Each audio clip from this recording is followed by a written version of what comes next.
All right, guys, let's talk about my top 100 SFF books, 90 to 81. All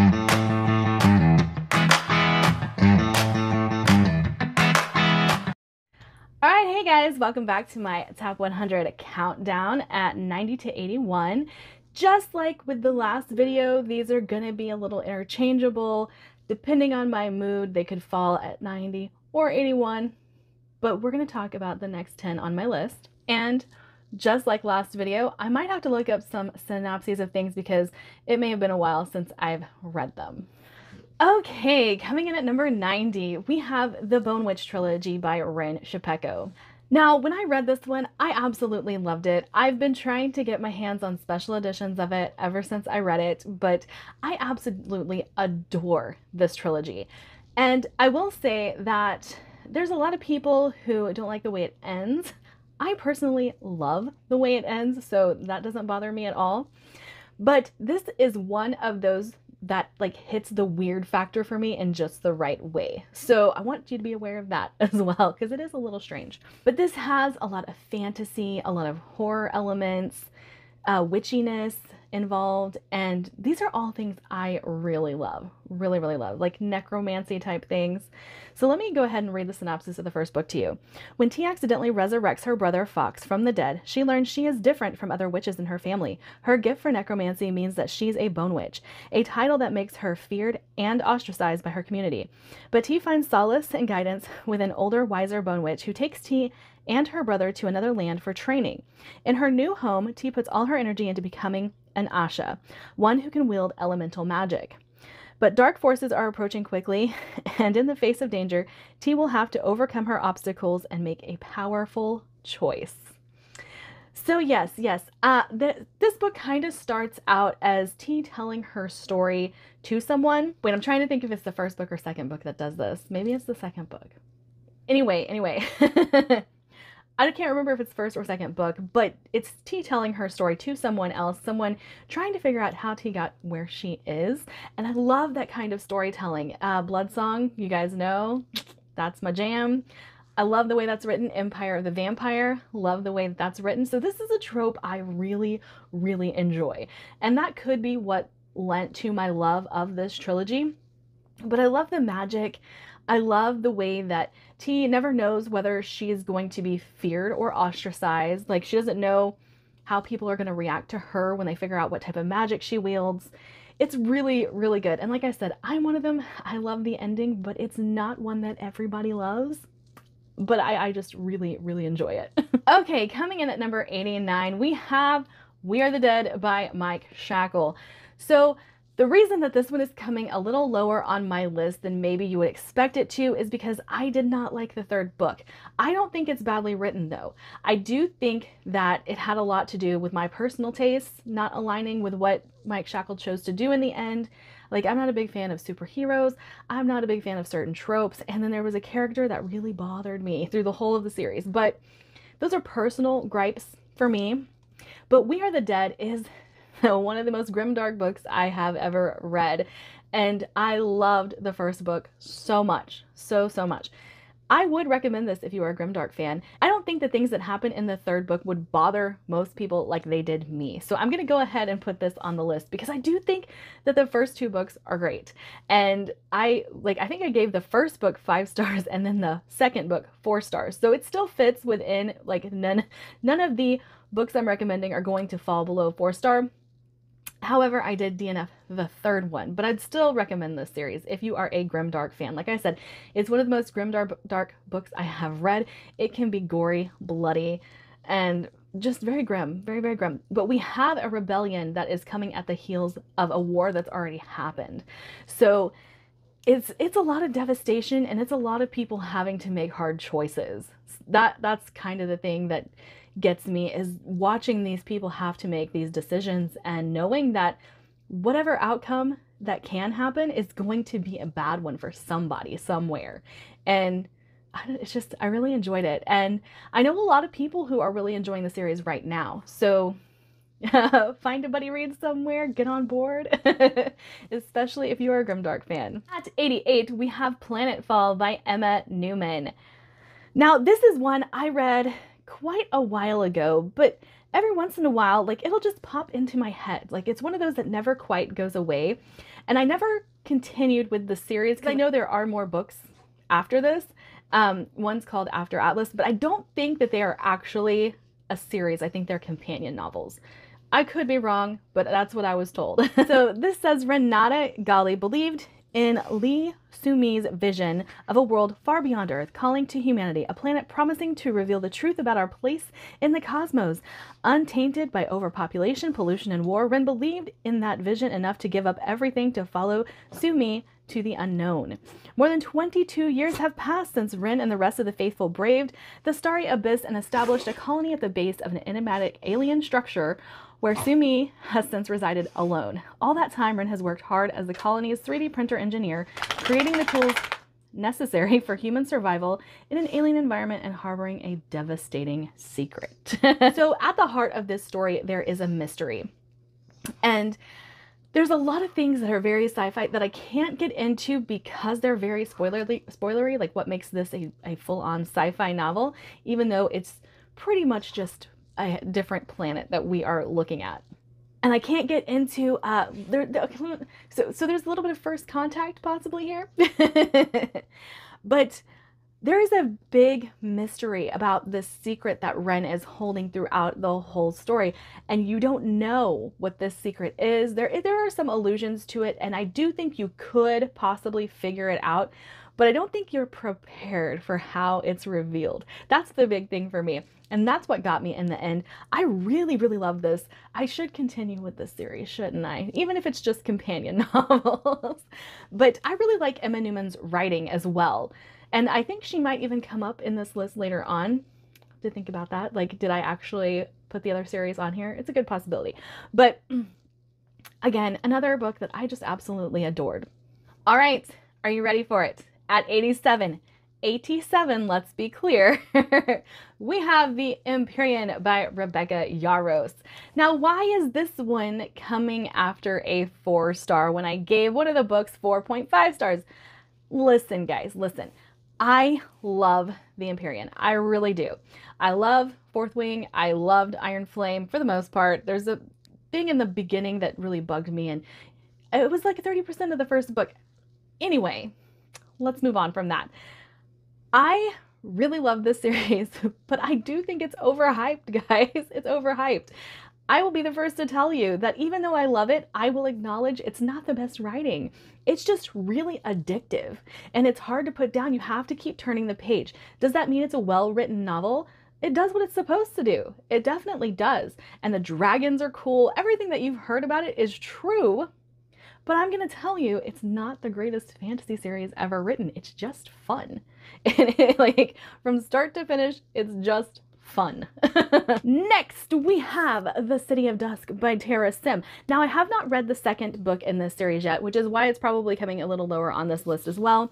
But this is about a group of people who are heirs to the gods, and all of these realms exist, and within this realm, a lot of the powers are contained in this realm, and the heirs are able to use the powers connected to their given realms. And it says for each realm there is a god, and for each god there is an heir. Well, the gods have turned their backs on the people that live in this kingdom, and the king has said, these people are losing their powers. Should we trust them? These people are not the power that we thought that they were, so let's just write them off. They no longer need to hold sway in the kingdom. And the heirs are kind of ticked off and they start to fight back, and they start to fight the gods themselves. I thought it was really cool. I really loved the magic system in this. I really loved the characters in this. The only thing that I didn't really like was how it wrapped up, and I thought it made the ending stretch out a bit, but everything about this was great. I do need to read the second book though. I have heard the second book reads a little YA. That just saying what I've heard, but I do still think the Dark Gods trilogy will be one that I continue to love. Next, I'm going to throw out the Forward collection, which was released by Amazon. It's a series of sci-fi short stories, and like we have Veronica Roth, N.K. Jemisin. N.K. Jemison's was my favorite. A bunch of authors. I'll be posting the pictures as I'm talking. But this is a series that you can download free on Audible or on ebook and either listen to the stories or read the short stories. But I love this collection. There's none of them did I rate below a 3-star. And the series as a whole, the collection as a whole, I would give it 4.5 stars. So I do think that this is not my favorite collection of short stories. Obviously, we're still in the bottom 100, but I do think that most of these stories are quite good. I love the Veronica Roth one. I absolutely loved N.K. Jemison's, and I love Blake Crouch's as well.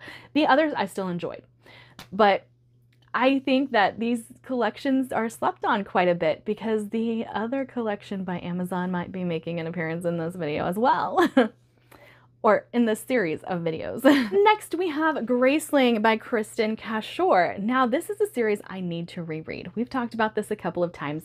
I do want to see if it holds up, but a lot of my friends have said, yes, it does. And it says, in a world where people born with an exceptional skill known as a grace are both feared and exploited, Casta carries the burden of a skill even she despises, the grace of killing. So yes, obviously what drew me to this series initially was the fact that our first book is about an assassin.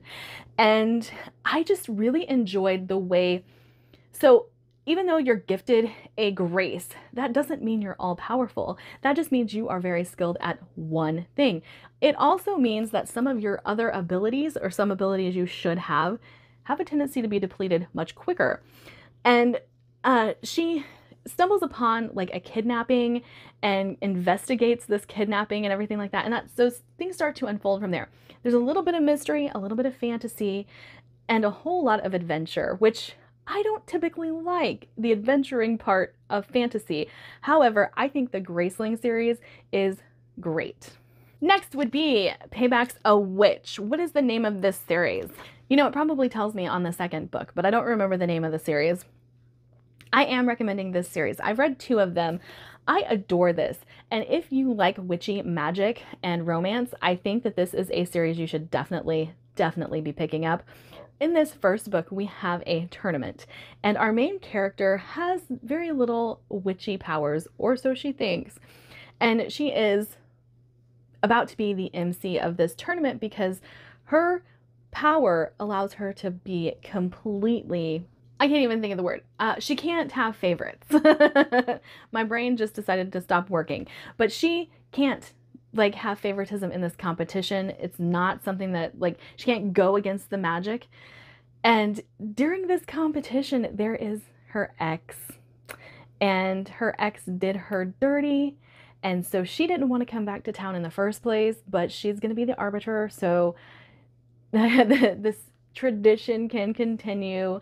And maybe she wants to plot revenge and how to get back at the man who hurt her.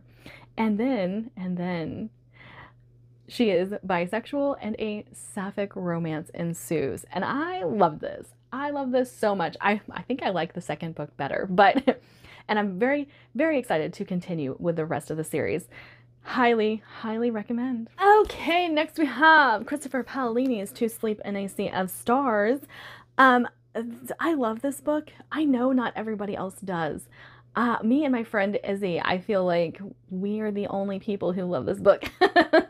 I have to admit something. Yes, I have a physical copy of the book. This is not how I digested the book. I had the audio, and the audio is done by none other than Jennifer Hale, Commander Shepard.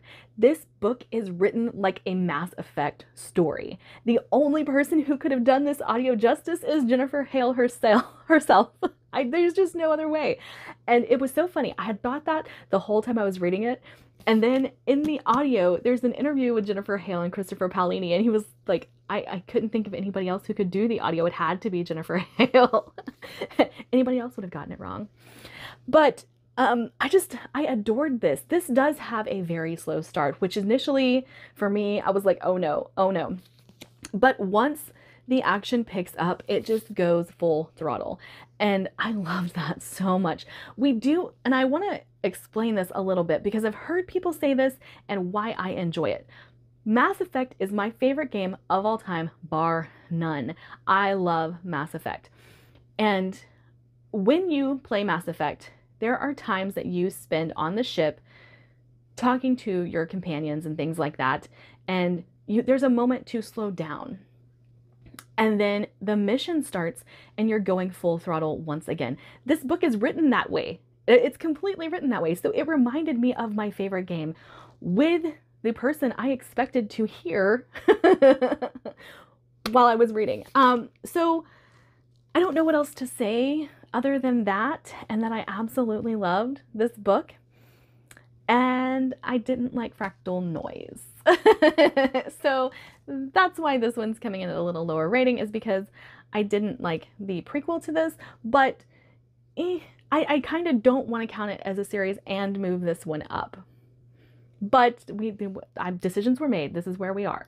Okay, and at 81 and finishing out this video, I have Daughter of Sparta. So this again is a series recommendation. The series isn't finished yet, but I do believe this is going to be a quartet. Possibly. I have read the first two. Now, this is a series that if you are a fantasy romance reader, you should definitely pick up, because we have a girl. This is a lot like Assassin's Creed Odyssey. Yes, I like games and books, and I like when my books reflect the games that I like. I have that problem. But this reads a lot like a mission from Assassin's Creed Odyssey if Cassandra fell in love with one of the gods. And took one of the gods with her on her missions. That's really all I can say about this, but there are 3 books now, and I have enjoyed the first 2 so much. They're really fast-paced. They are plot-driven, so if fast-paced, plot-driven books aren't your thing, maybe this isn't for you, but I really adored the way they went about, and I think it was the second book, the Myth of the Minotaur, like how they pursued that just, I was in awe. But again, these are fun books, and I would classify them as new adult, not necessarily young adult. I know they're marketed that way, but I even think that the first book read a little older, but the second book definitely reads older than YA. A series I have really enjoyed, and I did own Daughter of Sparta, and then I was like, okay, you know, it's one I'll just go ahead and get rid of, and then I read the second book and I was like, I shouldn't have done that. I shouldn't have done that. So if that tells you anything. All right, that is the end of this video. If you want, you could join my Patreon. We have a lot of cool buddy reads, giveaways, and bingo boards coming in January. But like, subscribe, do all the fun things. I'll see you in my next video. Bye.